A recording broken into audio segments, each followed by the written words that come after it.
Rainy days really can be a treasure. A day to curl up with a book, binge a show, just stay inside and chill. Yeah, but when it rains more than it doesn't, it can be really depressing, which is kind of the reputation that Pittsburgh gets. Absolutely. And I mean, I know that there are so many amazing things about our city. I've been here for 37 years. Our weather is not one of them. And we may feel like we have some of the worst weather in the country, but in comparison, we really don't. And we don't have the official name as having the rainiest city by any means. So the New York Times wanted to find out in the country who gets the most rain, and it turns out it all depends on how you measure it. So when it comes to the amount of precipitation, that's Florida. Hands down, it all falls in Fort Lauderdale. And I know that so many Pittsburghers fly through Fort Lauderdale, and you know that during your stay in Fort Lauderdale, it's going to rain for at least 5 minutes. It comes and it goes as fast as it starts, really. And when it comes to how many days have measurable precipitation, that is totally different. That includes snowy or rainy days. In Syracuse, New York wins for that one. Pittsburgh comes in at 8th on the list of top 10 cities with the most measurable precipitation.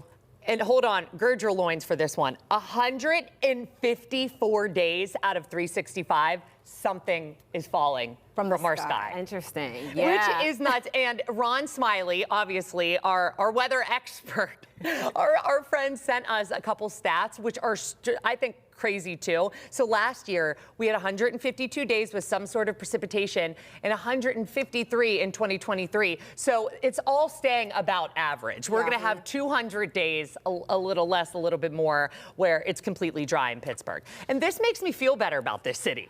Because we're not like the first. It's not the worst. 8th out of 10 is not bad. I mean, I will say that the gloomy days and the overcast, it can get to you, but I do count my blessings living in this city because I feel as though we don't get those major catastrophes that happen in other places. So yeah, it's gloomy, yeah, it rains, but and it snows too, but it's not that bad. I would like to know the best place to live if you factor in all of these things like snowstorms, rain, like extreme thunderstorms, tornadoes, hurricanes. Like where is the best place where you get the least amount of all of that stuff and the most sunshine, but not it being a desert?